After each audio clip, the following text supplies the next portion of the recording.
الحمد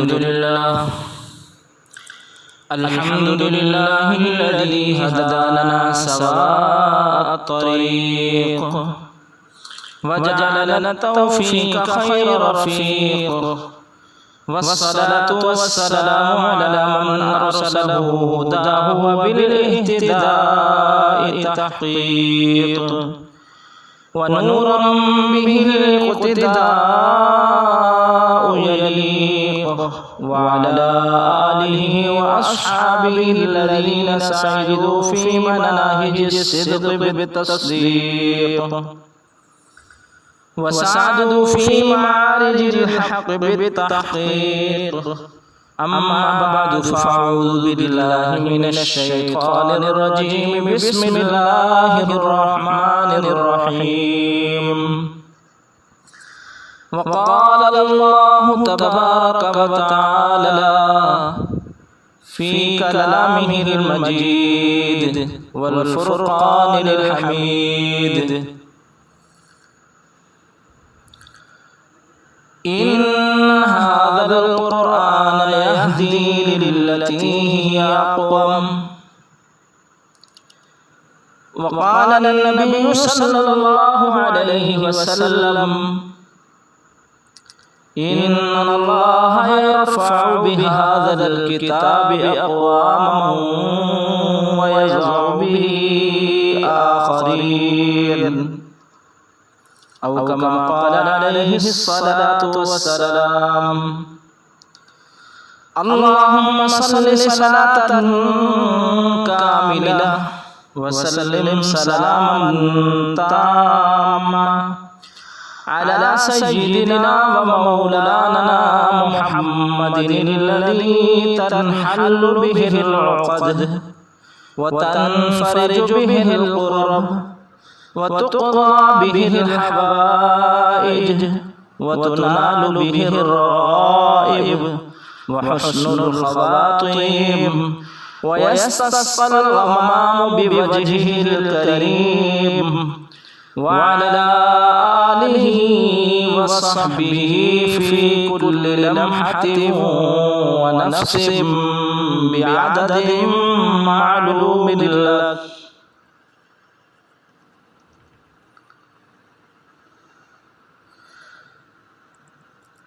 سر رب کی حضوری میں جھکاؤ گے تو بچو گے، سر رب کی حضوری میں جھکاؤ گے تو بچو گے،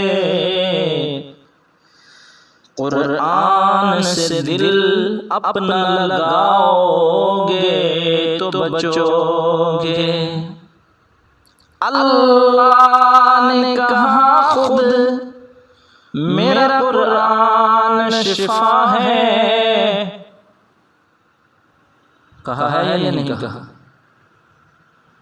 کہاں کہا ہے؟ قرآن مجید نہیں. وَنُنَزِّلُ مِنَ الْقُرْآنِ مَا هُوَ شِفَاءٌ وَرَحْمَةٌ لِّلْمُؤْمِنِينَ. اب پتہ چلا ہے یا نہیں کہا؟ اللہ نے کہا خود میرا قرآن شفا ہے، نسخہ یہی دنیا کو پلاؤ تو بچو گے، سر رب کی حضوری میں جھکاؤ تو بچو گے، رب کی مانو گے، اس کے احکامات پر چلو گے، سر رب کی حضوری میں جھکاؤ تو بچو گے، قرآن سے دل اپنا لگاؤ تو بچو گے. محترم معزز و مکرم سامعین، عزیز دوستو، بزرگوں، اللہ تبارک و تعالیٰ کی ذات عالی کا شکر ادا کریں کہ اس نے اپنے گھر میں ایمان کی حالت میں آنے کی توفیق بخشی ہے اور دعوت و تبلیغ کی نسبت سے ہمیں یہاں بیٹھنے کی توفیق بخشی ہے۔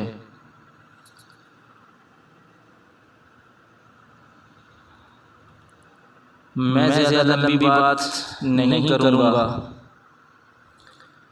وقت بھی بہت کم ہے اور مختصر بات ہو جائے تو بہتر ہے، لیکن بعض مرتبہ بات کو سمجھانے کے لیے تھوڑی سی تفصیل بیان کرنا پڑتی ہے۔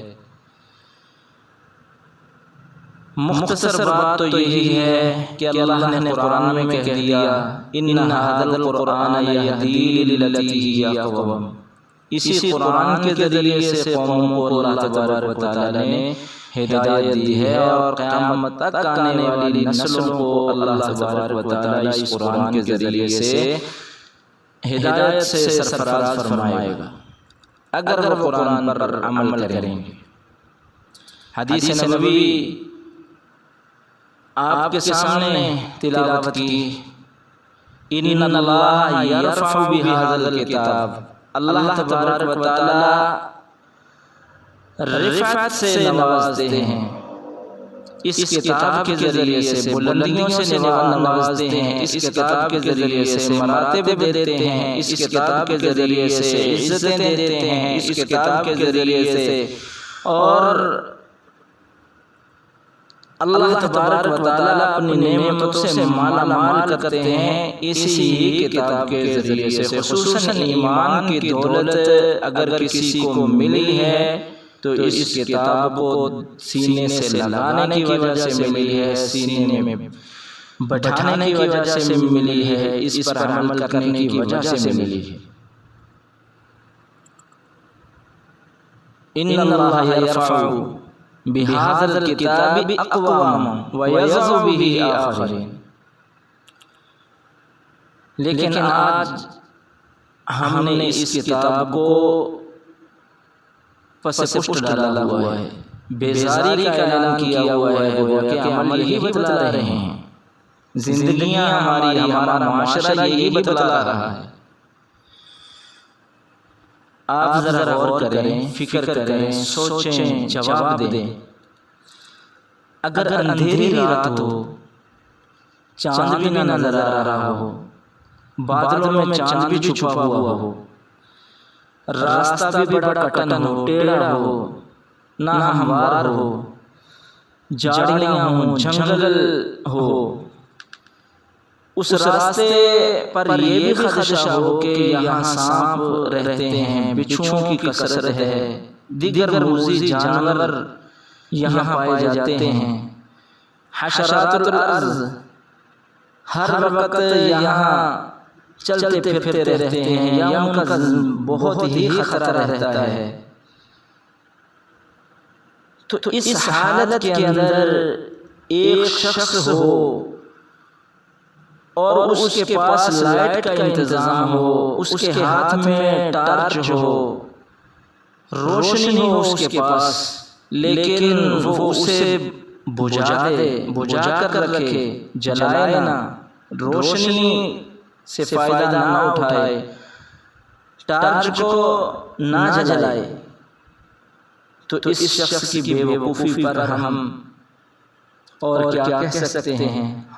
ہنسی ہی آ سکتی ہے یا اف ہی کہا جا سکتا ہے،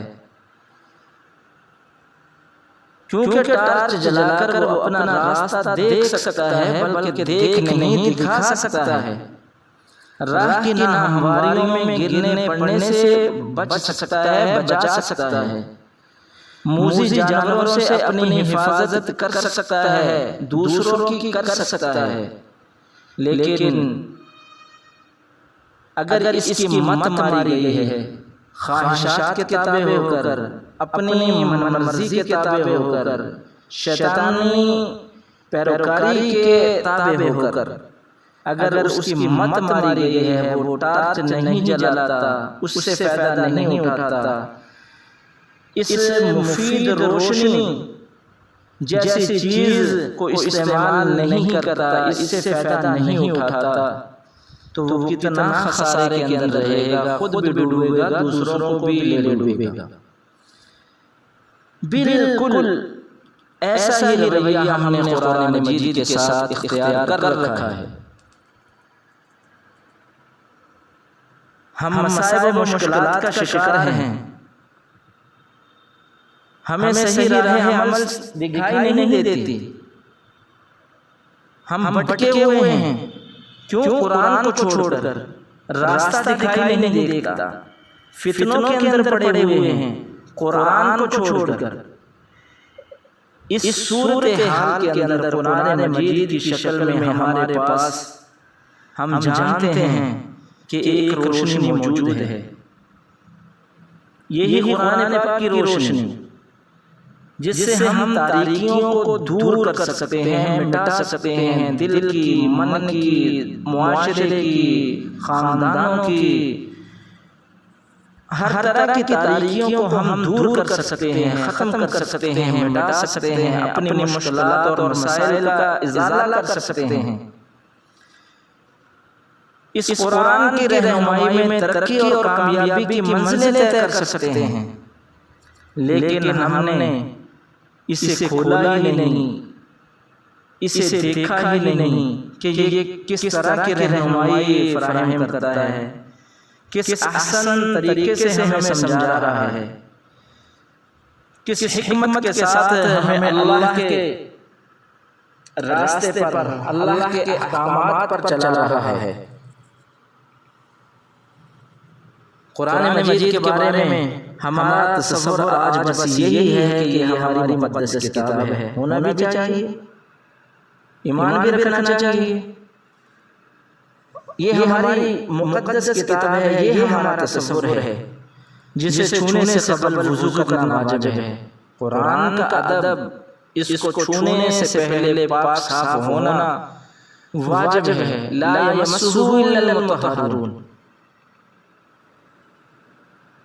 جب اسے پکڑے تو چومنا، آنکھوں سے لگانا ضروری ہے، یہ تصور ہمارے دل کے اندر ہے، ہونا بھی چاہیے۔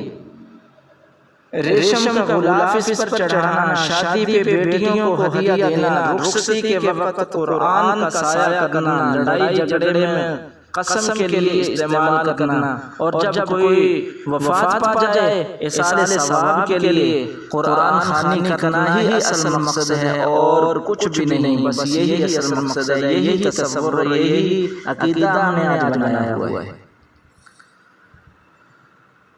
قرآن مجید تو قانون الہی ہے، قانون الہی، یہ قانون الہی ہر دور کے لیے یکساں معیار ہدایت ہے، ہر دور کے لیے، اور ہر دور کے تقاضوں کی رعایت اس سے ملے گی، اس میں ملتی ہے۔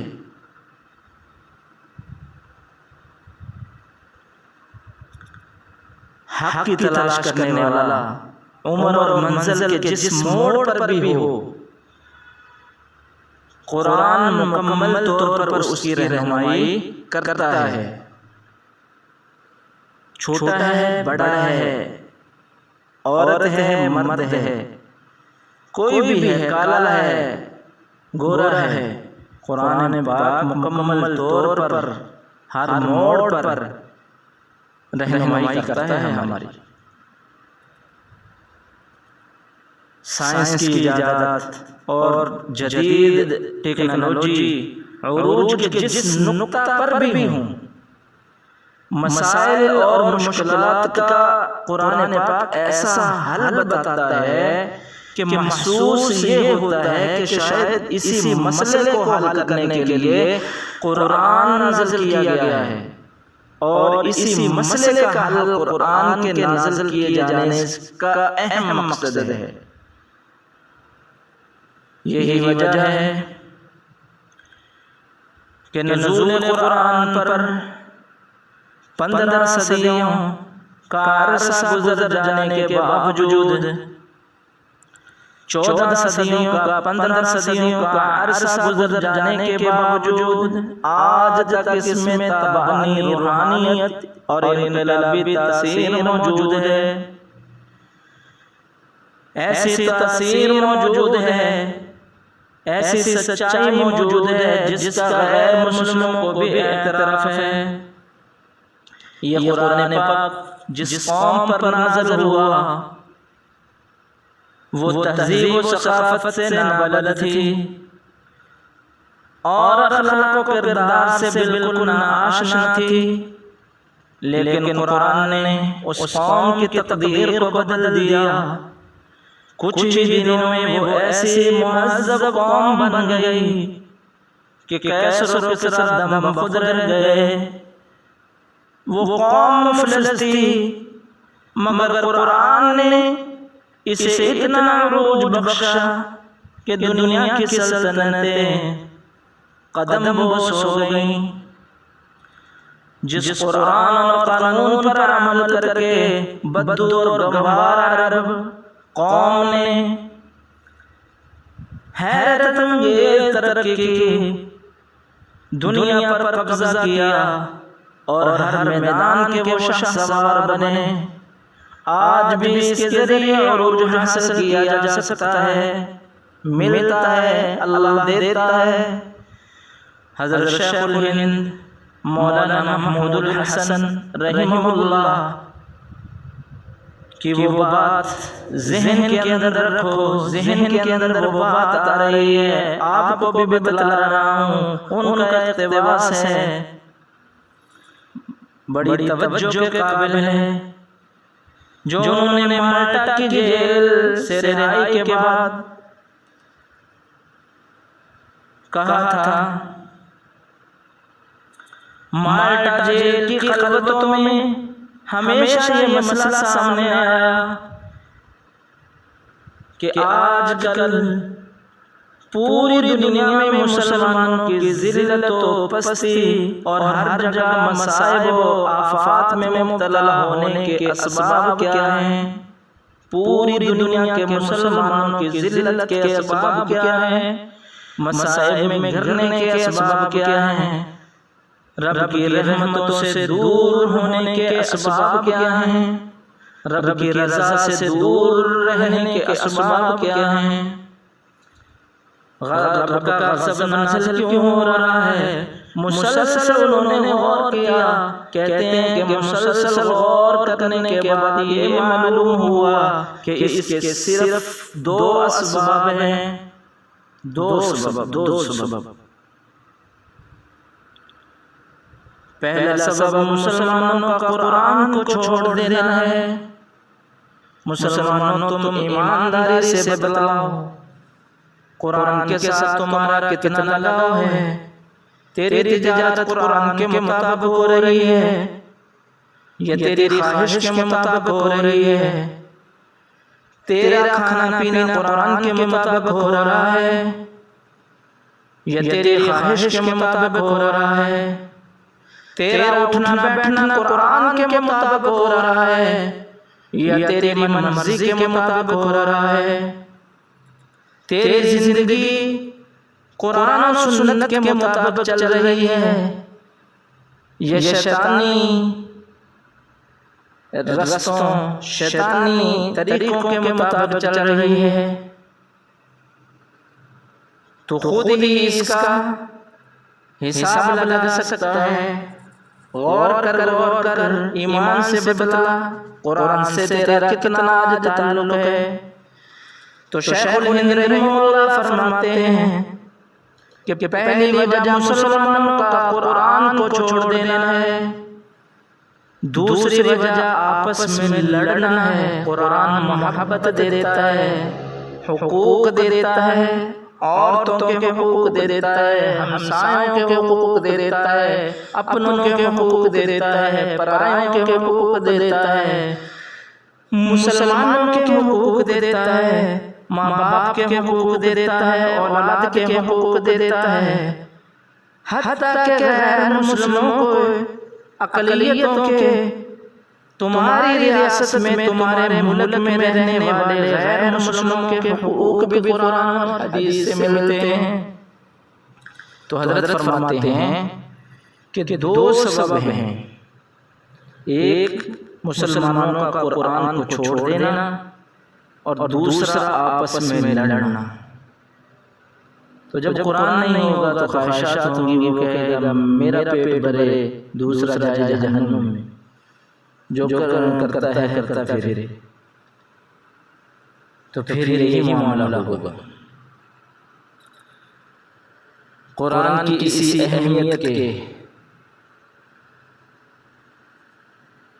اللہ اکبر اللہ اکبر، قرآن کو سینوں سے لگاؤ، قرآن سے دل لگاؤ، سر رب کی حضوری میں جھکاؤ تو بچو گے، قرآن سے دل اپنا لگاؤ تو بچو گے۔ شاعر نے صحیح کہا ہے، سر رب کی حضوری میں جھکاؤ تو بچو گے، قرآن سے دل اپنا لگاؤ تو بچو گے۔ تو قرآن سے دل لگاؤ گے، قرآن کے مطابق اپنی زندگی بناؤ گے، اللہ کے احکامات کو اپنے جسموں پر سجاؤ گے، نبی علیہ السلام کی طریقے کے مطابق چلو گے اور چلاؤ گے۔ اگر یوں کرو گے تو کامیاب ہو جاؤ گے۔ یہ اللہ کا وعدہ ہے، میری بات نہیں ہے، اللہ کا وعدہ ہے۔ آغاز اسلام سے اب تک ہر دور کے علماء امت نے خدمت قرآن پر بہت توجہ دی ہے، لیکن آج مسلمان خدمت قرآن، فہم قرآن پر توجہ نہیں دے رہا۔ جو اگر کوئی دے رہے ہیں اکا دکا دے رہے ہیں، ہم ان کا ساتھ نہیں دے رہے، ہم ماحول نہیں بنا رہے، ہمارا قصور ہے۔ آج اسلامی کتب خانے، لائبریریاں علوم قرآن اور اس سے تعلق رکھنے والے علوم و فنون سے بھری ہوئی ہیں۔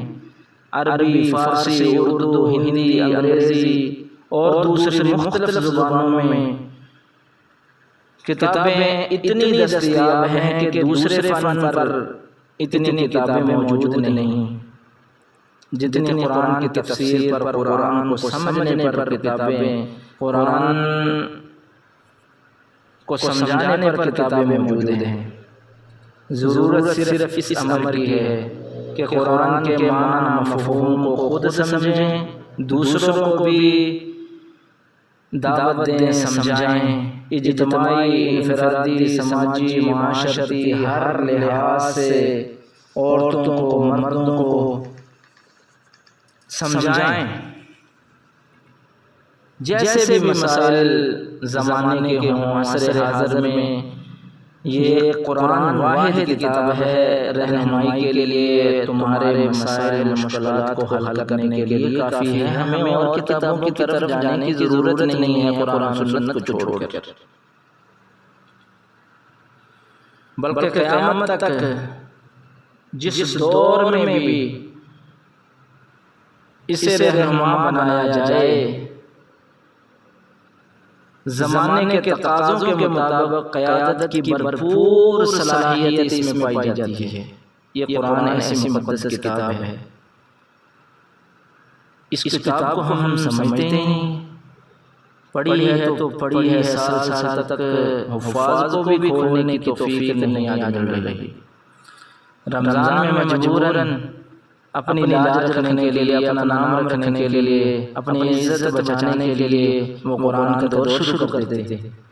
بہت سے حفاظ ہیں جو قرآن کی روز تلاوت کرتے ہیں، بہت سے علماء ہیں جو قرآن پر محنت کر رہے ہیں، لیکن اجتماعی ماحول نہیں ہے جس سے اللہ تبارک و تعالیٰ اجتماعی رحمت کے فیصلے فرمائے۔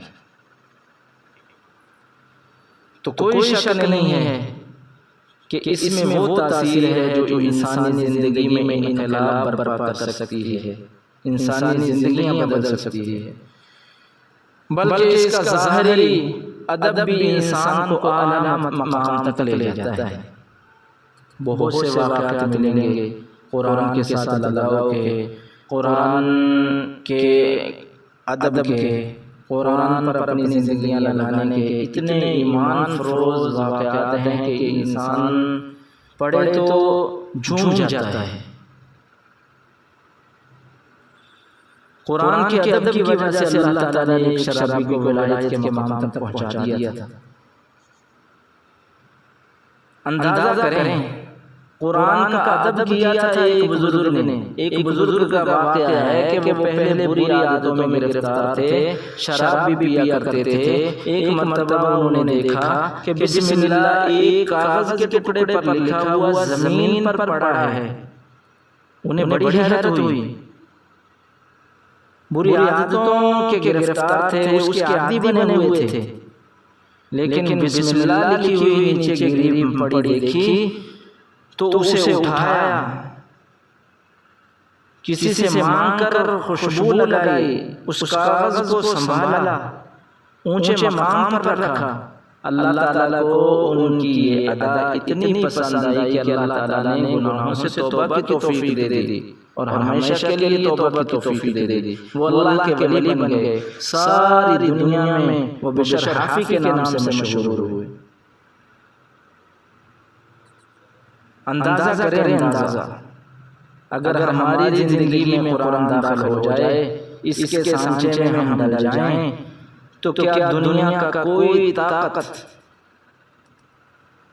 کوئی چیز ہماری چمکتی ہوئی تقدیر کو بدل سکتی ہے؟ اگر دوستو آپ بھی چاہتے ہیں کہ قرآن قرن اول کی طرح ہمارا سہارا بن جائے تو قرآن کو دل میں اتارنا ہوگا۔ ہمارا رعب غیروں پر ہو، غیر مسلموں پر ہو، کفار قوم پر ہو، کفار پر ہم غلبہ پائیں، ہمیں عزت کی زندگی میسر آئے، ذلت کی دلدلوں سے، دھکوں سے ہم نکل جائیں، تو اس کے علاوہ اور کوئی راستہ نہیں ہے کہ قرآن کو اپنے سینے سے لگائے، اسے اپنا دستور حیات بنائیں، کیونکہ قرآن ہی ہمارے لیے ہمارے کھوئے ہوئے مقام کو واپس دلا سکتا ہے، ہمیں اس مقام تک پہنچا سکتا ہے، لیکن اس کے لیے اتنا ایمان پیدا کرنا ہوگا، قرآن سے اتنا تعلق اور محبت پیدا کرنی ہوگی۔ دنیا کا کوئی دستور اور قانون اس قابل نہیں ہے کہ وہ مسلمانوں کو ان کی کھوئی ہوئی عزت واپس لوٹا سکے، ان کی جاہ و شم واپس کرا سکے، لوٹا سکے۔ تو قرآن سے دل لگاؤ گے، قرآن پر عمل کرو گے، قرآن کو سمجھو گے، سمجھاؤ گے۔ اللہ تبارک و تعالیٰ سے دعا ہے، اللہ تبارک و تعالیٰ جو کہا سنا گیا ہے ہمیں اس پر عمل کرنے کی توفیق عطا فرمائے۔ وما علینا الا البلاغ۔